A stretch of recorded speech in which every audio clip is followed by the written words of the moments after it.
नमस्कार।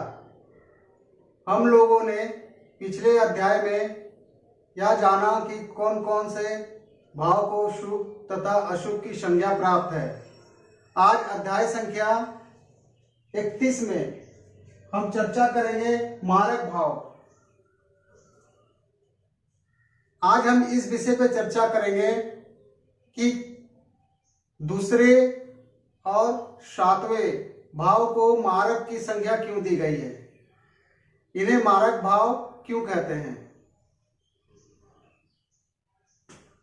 आइए इसे विस्तार पूर्वक समझते हैं।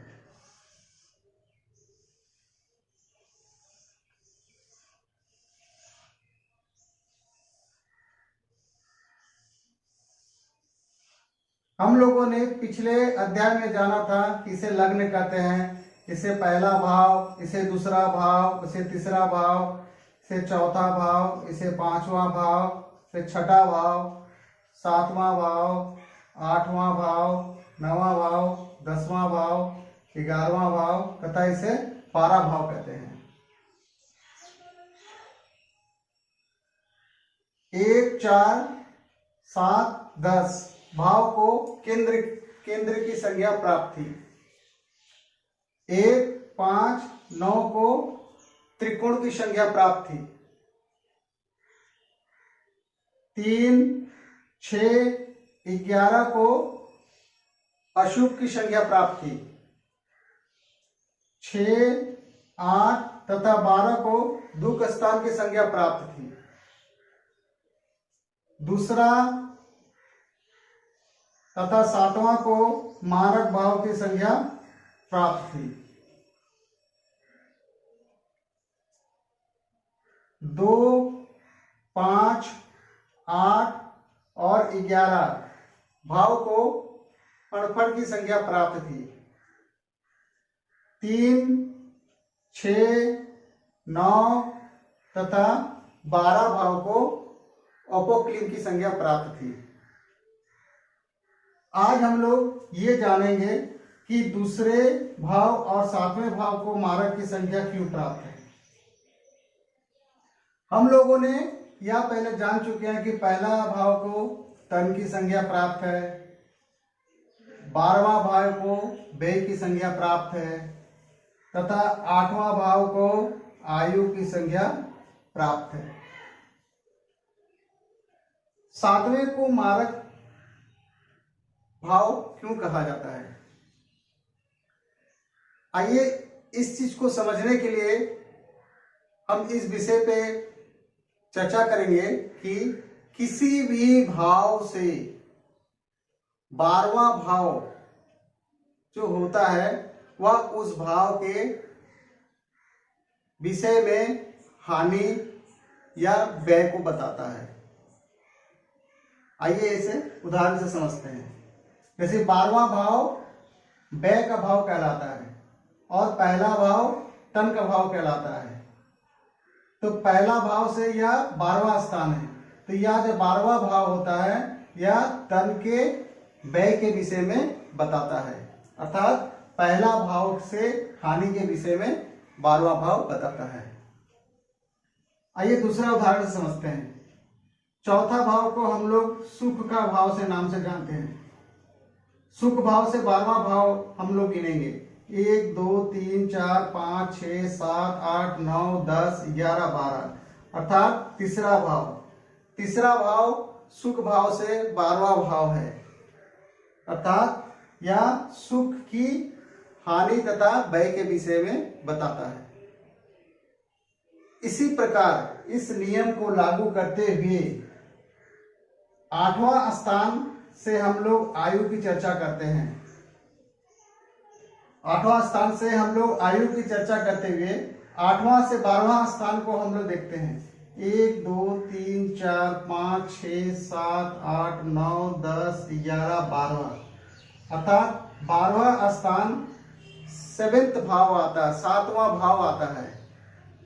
और 7वां भाव जो होता है वह आयु का 12वां भाव होता है, अर्थात 12वां भाव जो होता है वो आयु के व्यय या हानि के विषय में बताता है, अर्थात आयु के क्षीण होने के विषय में हमें जानकारी देता है। कौन देता है?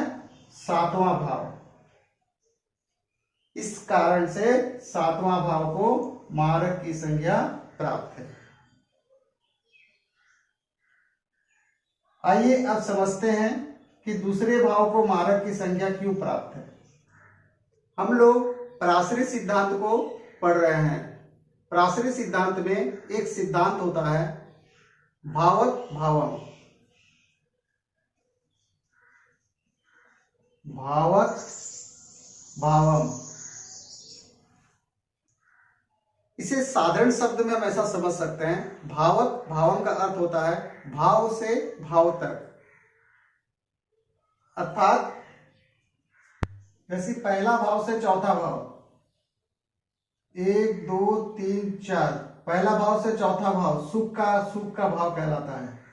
तो हम लोग चौथे भाव से सुख का विचार करते हैं।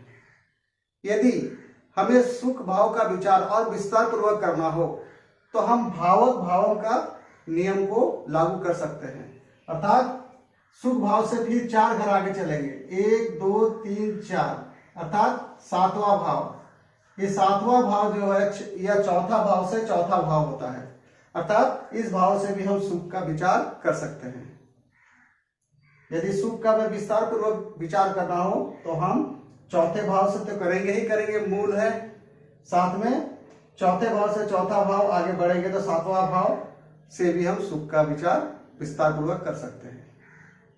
उसी प्रकार उदाहरण के लिए एक और समझ लेते हैं कि पांचवा भाव से हम लोगों ने संतान की विचार की थी।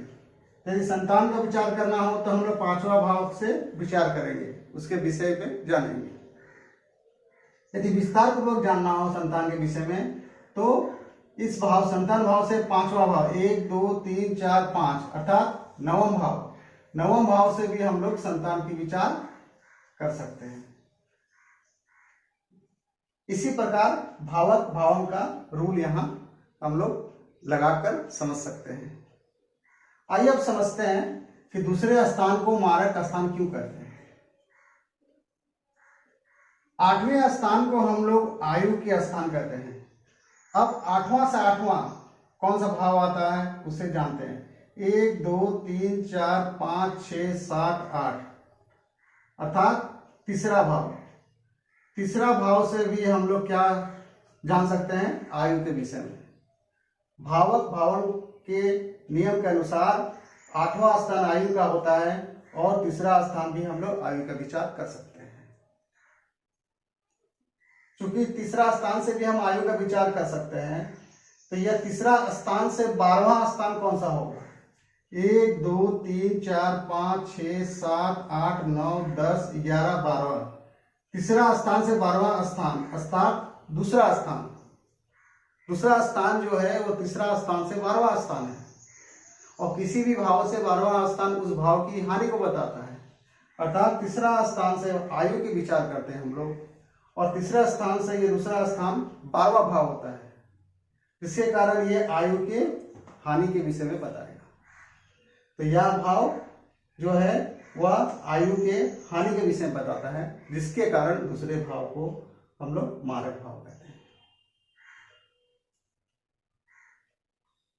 इन कारणों से दूसरे भाव और सातवें भाव को मारक की संज्ञा प्राप्त है। दूसरे भाव के जो भी स्वामी होंगे उन्हें मार्केस कहते हैं तथा सातवें भाव के जो भी स्वामी होंगे उन्हें हम मार्केस कहते हैं।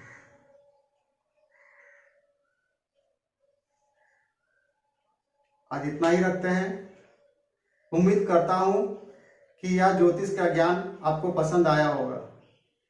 यदि पसंद आया हो तो कृपया चैनल को लाइक, सब्सक्राइब, कमेंट, शेयर तथा बेल आइकन को जरूर प्रेस करें।